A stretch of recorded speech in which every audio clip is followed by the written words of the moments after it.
할렐루야. 네, 지난 3일간 평안하셨습니까? 네, 오늘 새벽에도 뵀지요. 네. 하나님의 은혜로 저는 몸을 많이 회복했습니다. 오늘은 정용발 집사님 계신 요양병원에 신방을 다녀왔습니다.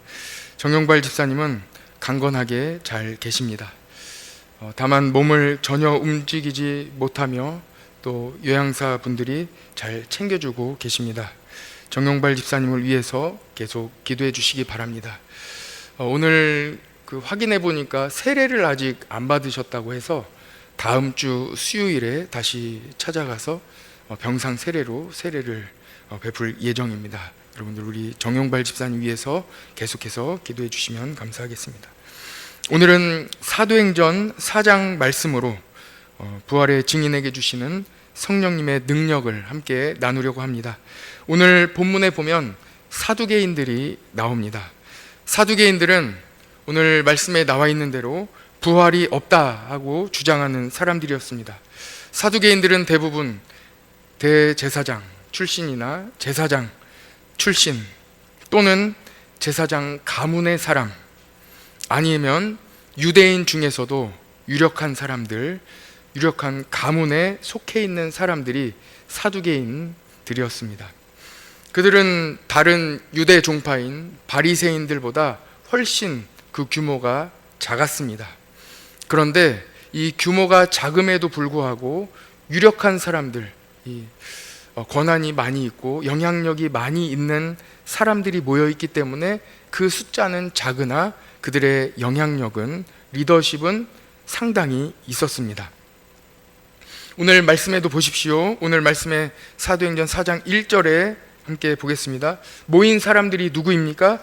제사장, 그리고 성전 맡은 자, 사두개인, 이렇게 모여 있는데 결국 우리가 사두개인이 누군지 하고 봤더니 다 사두개인들이거나 또는 사두개인들의 영향력 안에 있는 사람들이 지금 모여 있는 거예요. 제사장들, 그리고 성전 맡은 자들, 사두개인들, 다 같은 주장을 하고 있는 사람들이 모였는데 이분들이 사두개인들의 영향을 받아 한 목소리로 내고 있는 거예요. 사두개인이라는 말은 이 솔로몬 때에 제사장으로 뽑힌 이 사독이라는 사람을 제사장으로 세웠는데 이 사독에서 이 사두개인이 유래했습니다. 사두개, 이렇게 좀 말이 비슷하죠. 사두개인들은 매우 정치적인 집단이었습니다. 영향력이 있으니까요.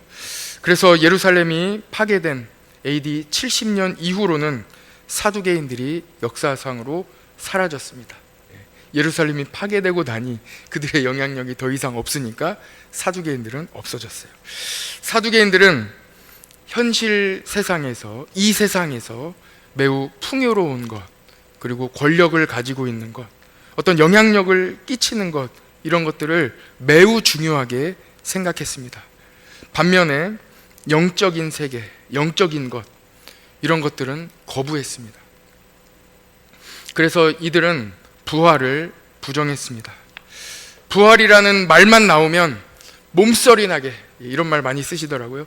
몸서리 나게 아주 싫어했습니다.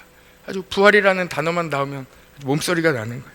이제 2절이 이해되실 겁니다. 2절을 같이 한번 읽어볼까요? 2절 오늘 말씀 시작. 예수 안에 죽은 자의 부활이 있다고 백성을 가르치고 전함을 어떻게 하여? 싫어하여. 느껴지십니까? 몸서리 내는 거예요 지금. 굉장히 싫어합니다. 왜요? 부활을 싫어하는데 부활을 전하니까 굉장히 싫어하고 있는 상황입니다. 사도들은 복음을 전했지요. 사도들은 담대히 누구 앞에서나 복음을 전했습니다. 어떤 일이 있어도 당당히, 담대히 복음을 전했습니다. 사도들이 예루살렘 사람들에게 복음을 전하는데 복음의 내용이 무엇입니까? 예수님이 어떻게 하신 거예요? 우리를 위해 십자가에 달리시고, 그리고 어떻게 하셨어요? 3일 만에 부활하셨지요. 예수님이 부활하심을 담대히 전했습니다. 누구 앞에서요? 사두개인들 앞에서. 몸서리 나게 싫어하는 사두개인들 앞에서 이 부활을 전하니 무슨 담대함으로 그들 앞에서 부활을 전했겠습니까? 이 사두개인들의 주요 요지를 한번 잠시 살펴보겠습니다.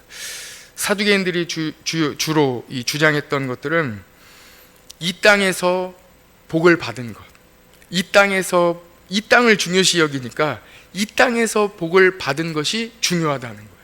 이 땅에서 복을 받은 우리가, 자기들이 복을 받고 영향력이 있고 또 많은 또 이런 영향력을 가지고 있으니까 복을 받았잖아요. 자기들이 이 땅에서 복을 받은 것이 굉장히 하나님께 복을 받은 것이다 라고 주장을 하면서 자기들만 좋은 사람들이라는 거예요.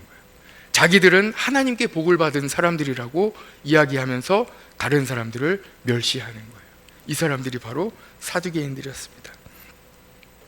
그러나 복음은 어떻습니까? 복음은 이와 본질적으로 다릅니다. 사두개인들이 주장하는 것과는 본질적으로 다른 것이 바로 복음입니다. 복음은 복음이신 예수 그리스도를 믿는 사람들, 그리고 성령 충만한 사람들이 복음에 사로잡힌 사람들이죠. 복음에 사로잡힌 사람, 성령 충만한 사람들이 어떤 일을 하고 있는지 우리 사도행전에서 2장, 3장에서 다 보시지 않았습니까? 어떻게 했습니까? 자신이 받은 축복을 내어주는 거예요. 나눠주는 거예요. 내 것이라고 주장하지 않는 거예요. 재산을 나누어 주는 거예요. 필요한 사람이 있으면 내 것을 필요한 사람에게 나누어 주는 거예요. 내 것을 주장하지 않습니다. 필요에 따라 나누어 줍니다. 내어놓습니다. 이것이 바로 복음에 사로잡힌 사람입니다. 사두개인들은 어땠습니까? 사두개인들은 어떤 영향력을 가지고 있다면, 리더십을 가지고 있다면 이 영향력을 나의 명예와 그들의 가문을 위해 오롯이 사용했습니다. 나만을 위해 사용하는 거예요. 내 것이라고 주장하는 거예요. 힘을 나눠주지 않습니다. 오히려 그 힘이 하나님께서 나에게 주신 것이라고 주장하며 나를 위해서만 사용합니다. 그러나 성령 충만한 사람들은 리더십을 가지고 복음을 전하는 것입니다. 하나님이 나에게 작은 축복이라도 주셨으면 그것을 가지고 복음을 전하는 일에 사용합니다. 복음을 듣지 못한 사람에게 복음을 전하는 도구로 사용했습니다. 복음에 사로잡힌 사람, 성령 충만한 사람에게는 이 세상 어떤 것도 복음을 전하는 도구에 불과합니다. 이 세상 가장 좋은 것도 그것이 목적이 될 수 없습니다. 권력, 가문, 영향력, 리더십, 재산, 이 모든 어떤 것이라 할지라도 이것을 가지려는 목적으로 살아가지 않습니다. 왜요? 성령 충만함으로 살아가기 때문에 그렇습니다. 복음에 사로잡혀 살아가기 때문입니다. 오늘 말씀에서 사두개인들이 복음을 전하는 사도들을 이튿날까지 가두어 놓았습니다. 그러나 복음에는 능력이 있습니다. 복음을 전해들은 사람 중에 남자만 약 5,000명이나 되는 사람들이 예수님을 믿게 되었습니다. 한번 4절 말씀 같이 한번 보시죠. 4절 같이 읽어볼까요? 시작.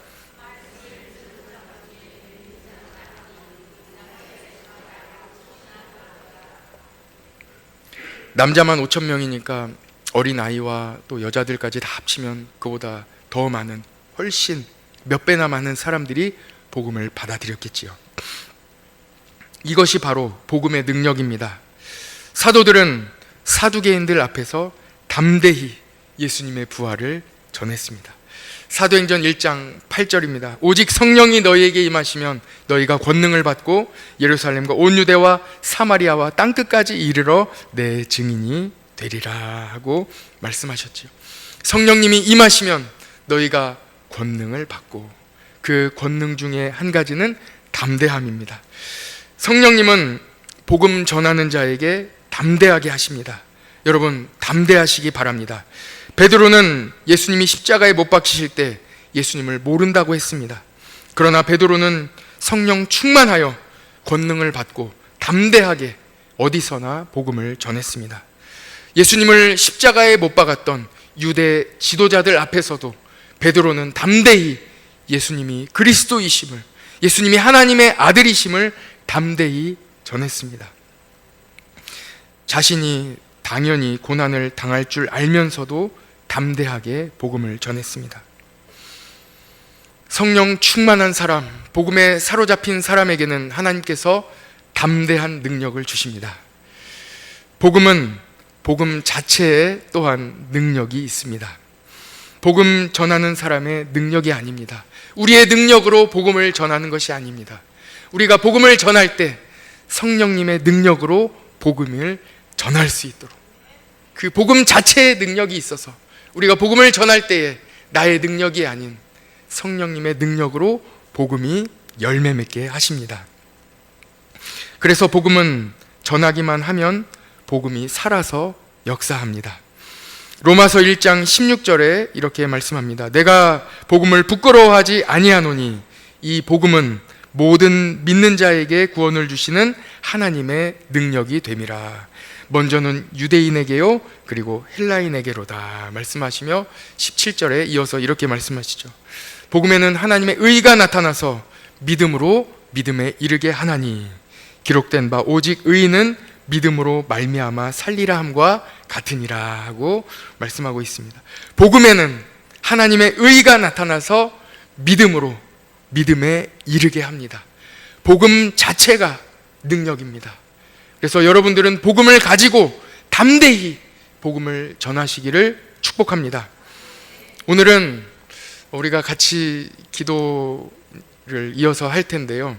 기도할 때 우리 다른 지금까지는 해외 선교지와 우리가 또 기도하는 여러 선교지를 위해서 기도했는데 오늘은 특별히 미전도 종족인 다음 세대를 위해서 같이 기도하려고 합니다. 지금 다음 세대는 우리 세대와는 전혀 차원이 다릅니다. 이미 AI, 인터넷, 미디어, 핸드폰, 세상 문화가 다음 세대를 완전히 지배해 버렸습니다. 복음이 들어갈 틈이 전혀 없어 보입니다.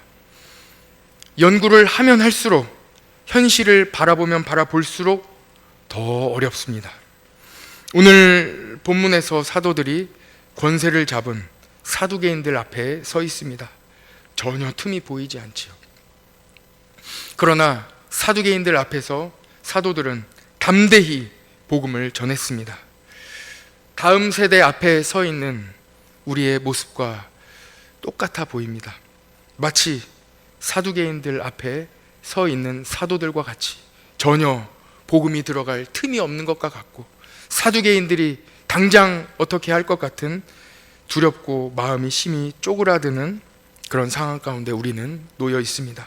이제 우리는 어떻게 해야 하겠습니까? 기도해야 합니다. 기도하면 하나님께서 길을 열어주실 줄 믿습니다. 생각보다 심각합니다. 나중에 기회가 되면 이 심각성에 대해서 또 나눌 수 있도록 하겠습니다. 다음 세대가 현재 생각보다 심각합니다. 특히 이 지역은 복음화율이 매우 낮습니다. 아이들은 친구들에게 영향을 가장 많이 받거든요. 친구들이 한마디 하면 그게 전부예요, 아이들에게는. 그런데 그 아이들이, 자기 친구들이 교회 다니는 사람이 없어요. 같이 믿음 생활하는 친구들이 없어요.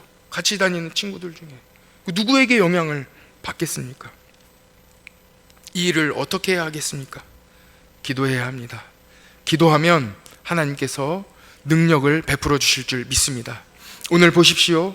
사도들이 담대히 사두개인들 앞에서 부활을 증거했을 때 그 결과가 어떠합니까?